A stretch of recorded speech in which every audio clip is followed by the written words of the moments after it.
Our first contestant, Austin's local little celebrity here that holds a few titles and challenges. Let's bring it out for a cupcake. Cupcake.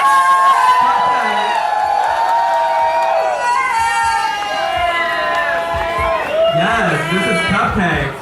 She's gonna work for you. She's gonna walk a little bit. Apparently, Dean's not gonna play music because he doesn't care. She's just gonna do this without any sound.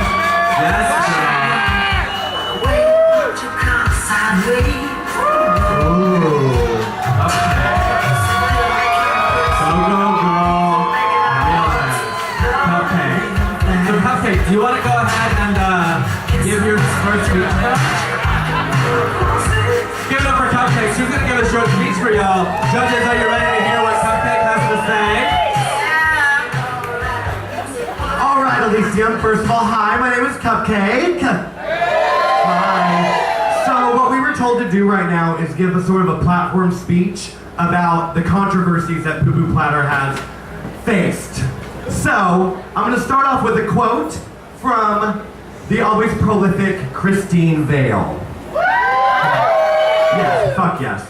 I am your new celebrity. I am your new America. I am the piece of filthy meat that you take home and treat to yourself. Alright, so the controversy I'm going to try to nip in the butt right here is, why are we letting drag queens into our homes? Why are you putting a drag queen onto a pedestal? I don't know, I was raised right, and if I saw a drunk man in a dress talking, I wouldn't listen to a word that motherfucker had to say, okay? You shouldn't be emulating our lives. You shouldn't be trying to be a drag queen. If you were trying to be a drag queen, you'd be like one of the judges, Mary Cherry right here. Girl, she's been drinking box wine since 11 a.m. If half of y'all did that, y'all would die. This is not, don't need to try to be us, you need to try to be yourselves. So I'm going to end on this note.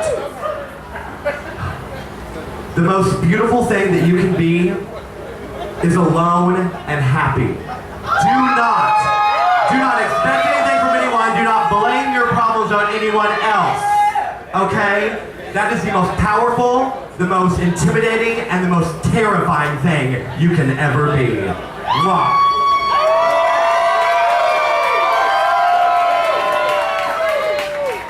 Yay, Cupcake! I'm glad you wrapped that shit up because I was about to stop you to respond.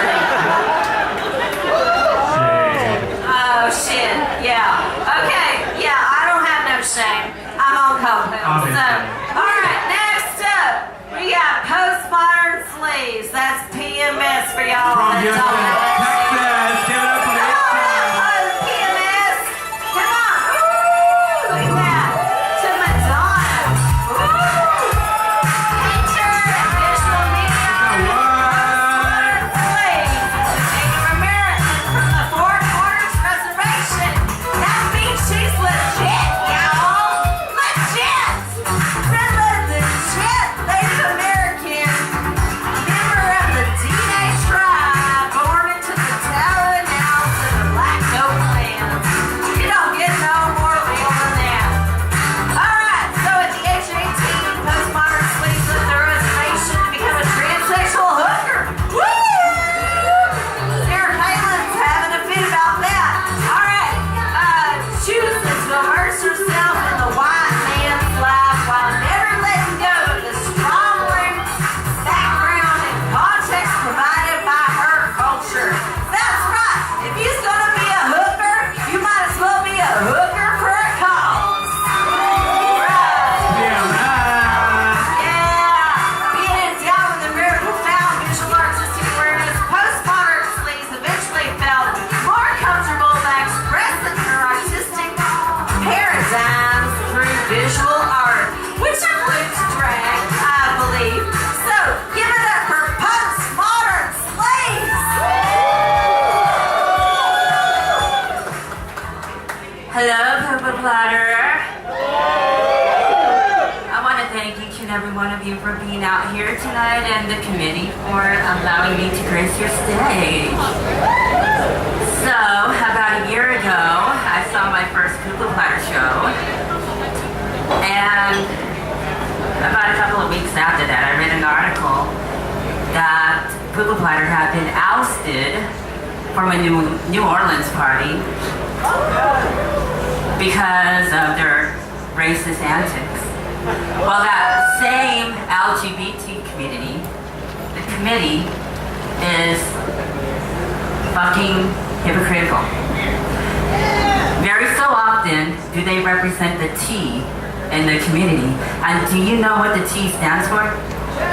Transgender. Thank you. Well, I have one thing to say about the LGBT community. Fuck you. You do not represent me. Fuck GLAAD. Fuck the HRC. You do not represent me.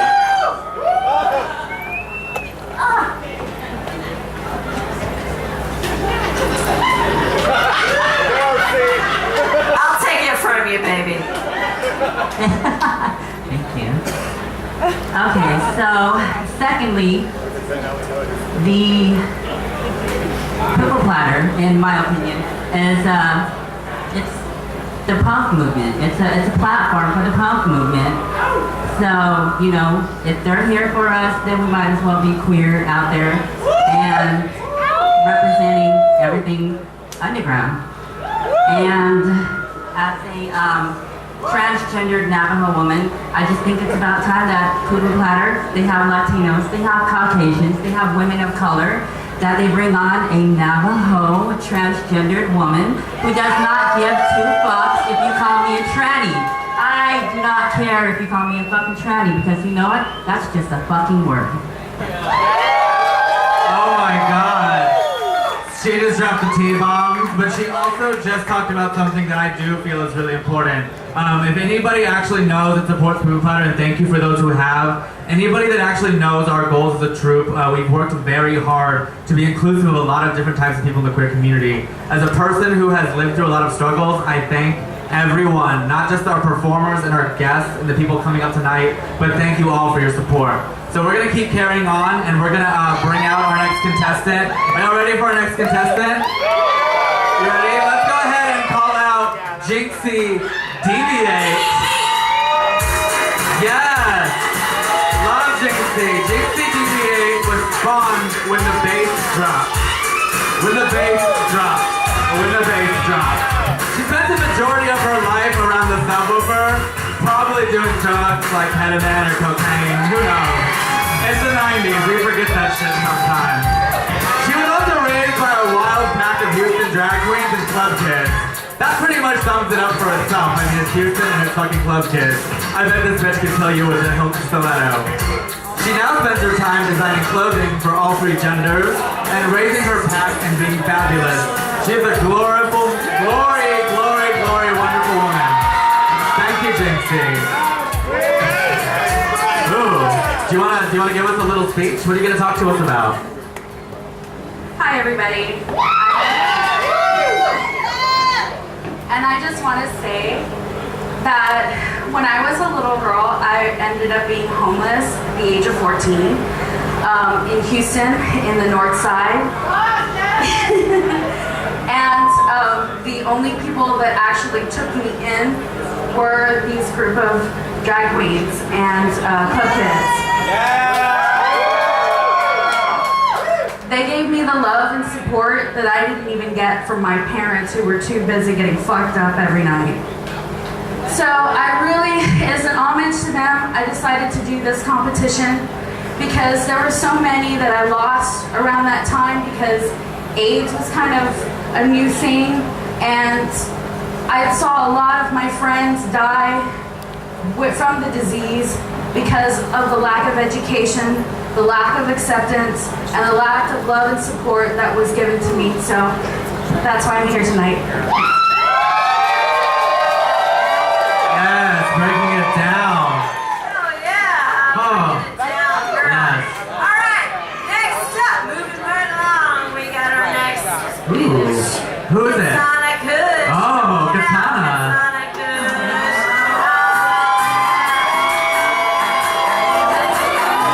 She is the bastard bitch of the night. From the city of San Marcos. Let's try some of these guys.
of the word she-male, RuPaul's Drag Race. I thought about Poo Poo Platter's Chola pageant. I thought about cultural appropriation, where people change their makeup to make your skin darker. But all of these things connected in what I think drag is big about, and that's diversity.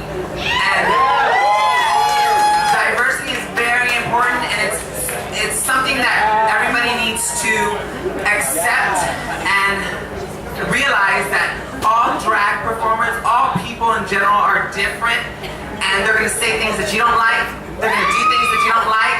You just have to pick the things that you love, stick with that, and just let everybody be happy, because that's the most important thing about it. Fuck yes, thank you guys. Be goddamn happy. It's really that fucking easy. I mean, seriously, hello, fucking get drunk, live your life, have fun, don't shit on other people. It's a really simple fucking concept. Life is Speaking of hard. money metrics, so seriously. Yeah, okay, Archie asked for a drink like fucking twice, and now I'm thirsty, so if y'all like don't hurry and get us some fucking vodka, I swear to God, I'm gonna burn this place down and start stabbing people. Just saying. Oh, and let's hook it up with the judges too. So if maybe staff can come over and help out the judges and finally get us some goddamn alcohol, that'd be Oh, great. yeah. Thanks, love you. So we're gonna go on to our next contestant. This is 5 out of 6. This is another amazing performer here in Austin that puts a lot of work into the community. Let's go ahead and bring out Pilar Salt. Pilar! Oh, she's walking sideways. Oh, this is Pilar. This is Pilar sitting on the stage. Pilar Salt loves people. She cares about gender equality. She's a very, very awesome, beautiful person. She hopes it happens really soon because the high concept feminist drag she does now is really time consuming, and sometimes she just wants to vote it in with some death drops, eating spaghetti out of a doll, and getting an enema shit on her face. She wants an enema shit on her face, y'all. Give it up for enemas on your face. Oh, she's taking it off. She's taking it.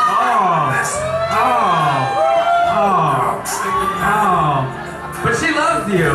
She also loves shitting phalluses. She likes reading Bitch magazine, growing out body hair. She likes vegan baked goods, and just like every other faggot in Austin, I'm sure she's a bottom. Give it up for Miss Pilar Salt. Everybody give it up for her. Give a big fucking round of applause. Thank you. Oh, she's getting all kinds of naked. Do you want to give a speech or do you want to just like keep taking off clothes? Oh, she wants it. I can do both. So, hi everyone. I'm Pilar Salt. And I want to say a specific shout out to the ladies in the audience. Sharon Eagles was here a while ago, and she's not here, shut up. And she did something very similar, where she shouted out heterosexual women for their amazing support of the homosexual male. There's not a single gay kid that has ever existed without the support of the heterosexual female. Your sense of openness and curiosity has fed us. Your sense of wondering, what would he look like in those pants that I'm too fat to wear anymore? Or I wonder if he tastes like my boyfriend. And that kind of curiosity has been a characteristic throughout the ages. You know, Pandora really wanted to find her heels, and Sylvia Plath is really interested in, you know, how the oven worked. And most recently, in Austin, a group of you ladies stood against an oppressive regime, and you wondered what life would be like with no repercussions ever to your actions. And you harnessed all of your womanly abilities of yelling, feeling a lot of shit, color coordination, and still, so you know, one of the things that I think might have maybe been a good decision was just to get a few men in there to say, honey, because our skills are organization and historically subverting oppressive regimes. Not so many woos for that one. That's why I do what I do, because speak for you until I can speak with you, ladies. Because we live in a fucked up country where a woman in pants is less frequently listened to than a man in a fucking dress. So, remember, I'm Pilar Salt, and anything you can do, I can do better.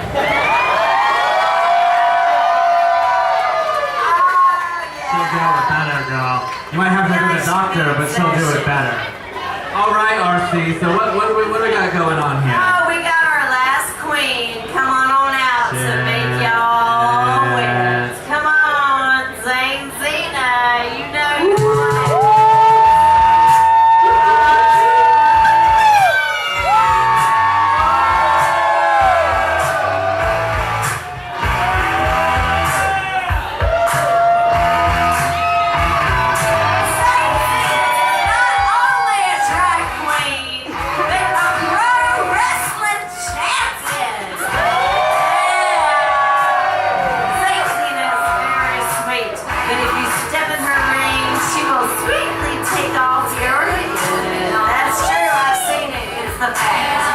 Drag daughter of Bolivia Rhapsody and representing the House of Tricks. Competing in her first pageant. Y'all give it up for Miss Flame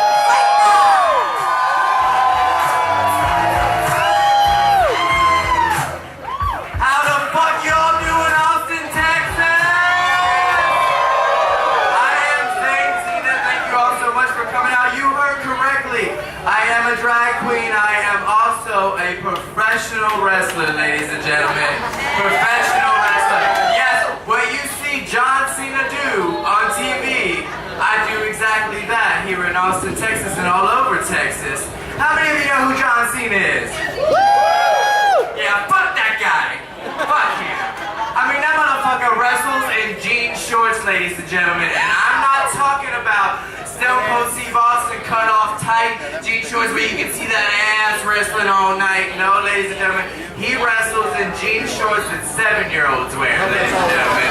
And let me tell you, with all the steroids, I'm sure his dick is the size of a 7-year-old, ladies and gentlemen. Now, I was brought out here to talk about some controversy and, something that my poo-poo pata sisters and myself have been accused of is 2 words called white privilege, ladies and gentlemen. White privilege. Now, let me tell you something. I'm so privileged, and a lot of my sisters are as well. We live off East Riverside. How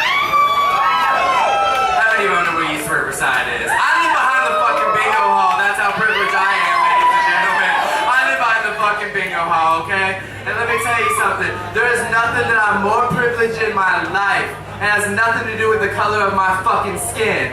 It has to do with the fact that I gotta move to a beautiful city with a family that can fill a fucking living room like this tonight, ladies and gentlemen. That's what I am privileged for. Not the color of my skin, but the fact that I get to see all your beautiful faces and perform in front of your beautiful faces.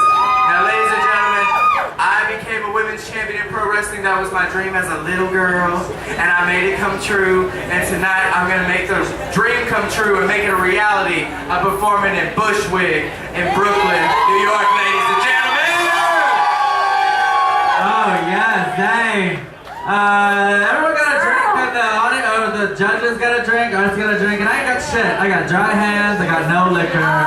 Fuck you. Fuck you. Fuck you. You're kind of cool, but you're still not getting me drunk, so fuck you too. What do we got, RC? What do we got? Okay, so here's what's happening next. I gotta fuck, There's gonna be some